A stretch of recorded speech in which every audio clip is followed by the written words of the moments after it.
어느 때인가부터 제가 대통령이 되겠다고 말을 하기 시작했어요.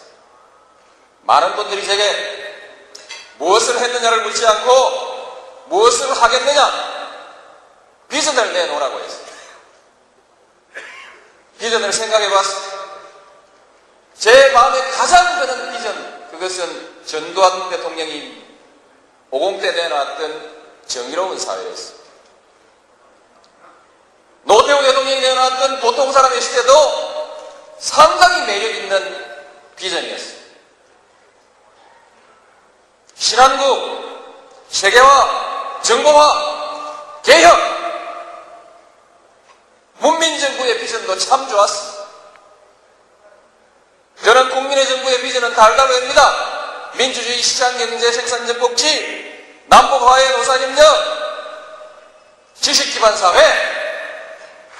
저도 그렇게 말하면 됩니다. 저도 할 수 있습니다. 그러나 이렇게 말할 때 제 가슴은 공허합니다. 그 말을 누가 못하냐? 누가 무슨 말을 하느냐가 중요한 것이 아니라 누가 할 수 있느냐가 중요한 거 아니겠습니까? 오늘 아침에 저는 유종근 전북지사가 지으신 유종근의 신국가론이라는 책을 읽었습니다. 신뢰, 협동이라는 이 사회적 자본을 한국이 제대로 구축하느냐 못하느냐에 한국의 미래가 달립니다. 앞으로의 사회의 생산성은 생산 요소의 투입에 있는 것이 아니라 기술 혁신에 있는 것이 아니라 그 토대가 되는 사회적 신뢰를 어떻게 구축해 가느냐, 여기에 달려있다. 이렇게 써놓았습니다. 제가 정말 하고 싶었던 얘기가 씌어 있어서 정말 반가웠어요. 문제는 그 사회적 신뢰를 우리가 어떻게 만들어갈 것인가. 조선 건국 이래로 600년 동안 우리는 권력에 맞서서 권력을 한 번도 바꿔보지 못했다. 비록 그것이 정의라 할지라도, 비록 그것이 진리라 할지라도 권력이 싫어하는 말을 했던 사람은, 또는 진리를 내세워서 권력에 저항했던 사람들은 전부 죽임을 당했다. 그 자손들까지 멸문지화를 당했다. 폐가 망신했다. 600년 동안 한국에서 부귀영화를 누리고자 하는 사람은 모두 권력에 줄을 서서 손바닥을 비비고 머리를 조아려야 했다.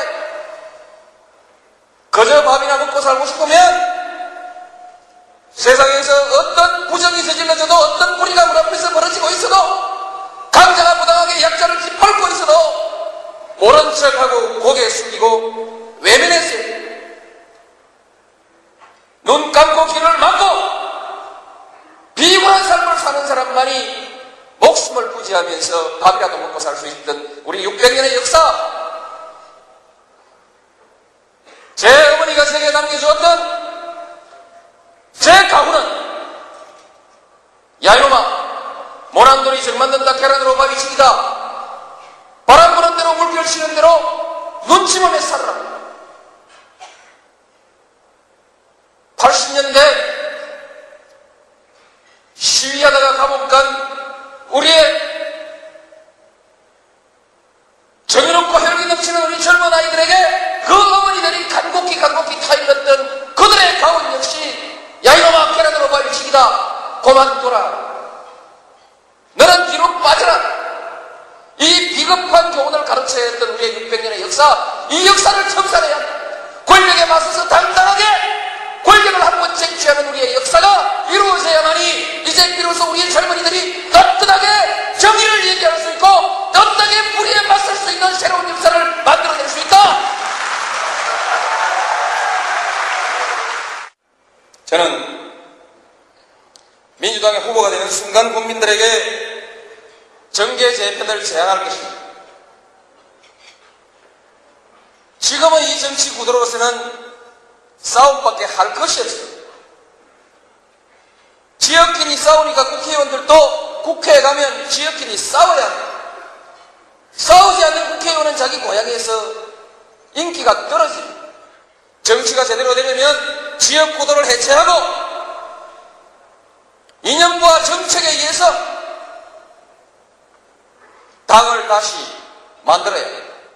제대로 된 정치를 할 수 없는 이 왜곡된 정치 구도를 풀어버리고 국민을 위해서 진정한 정치를 할 수 있는, 정책에 의해서 당당하게 경제하고 인물에 의해서 평가받는 정상적 정치를 만들어가는 정계의 재편입니다. 따라서 이것은 역사의 승리에 맞습니다.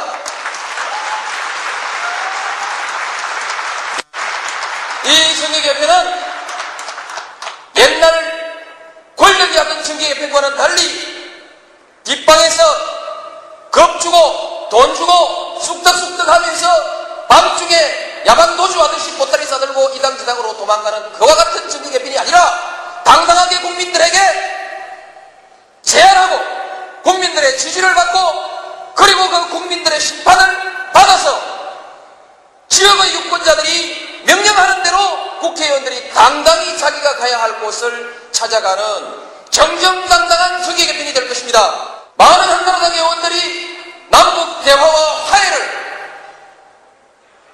지지하는데 이해창 총재는 사사건건 남북 대화를 반대하는 냉전주의를 가지고 가슴을 치는 일이 한 달 하루라도 한나라당에서 정치를 이해창 총재와 함께 한다는 것이 고통스러운 많은 개혁적 정치인들이 있습니다. 이들에게 명분과 기회가 주어지고 국민의 지지가 모아진다고 하면 왜 움직일 수 없겠습니까? 그들은 이제 박수하고 이게 조절을 잘못해가지고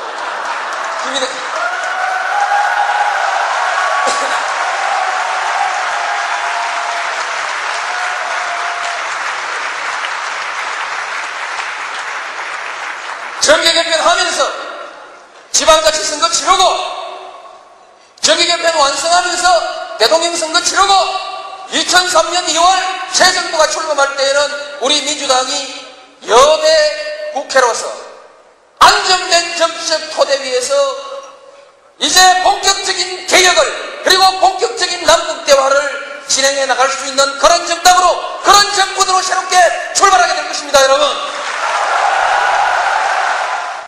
1년 전에도 했고 올해도 하고 내년에도 해야 되고 우리가 일상적으로 집에 청소하듯이 조금씩 개량해야 되는 일이라면 저는 모든 것을 총리에게 맡겨야 된다고 생각합니다.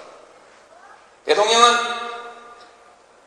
아직 과거에 주먹으로 해결하던 우리 사회의 많은 갈등 해소와 조정의 문제를 직접 관장해야 합니다. 행정개혁과 재정개혁이라는 이 중요한 문제, 그리고 전략적 사업과제, 이런 문제만 전념해야 된다고 생각합니다. 그래서 권력을 나누는 수직적 피라미드가 아니라 수평적 네트워크로서 상호의 토론과 협력을 통해서 민주적으로 문제를 풀어가는 새로운 정치 모델을 한번 만들어 보이겠습니다. 그동안 제가 여러 차례 대통령 후보 경선에 나서겠다고 이렇게 선언을 했더랬는데 아직 공식이 아니라고 보는가 싶습니다. 그래서 오늘 공식 선언하냐고 자꾸 묻길래 공식한 공식이 어디 있냐고 그랬더니 공식으로 해야 신문에 써준대요. 그래서 오늘 이 얘기를 대통령 후보 경선에 나서는 공식 선언으로 받아들여 주시기 바랍니다. 그리고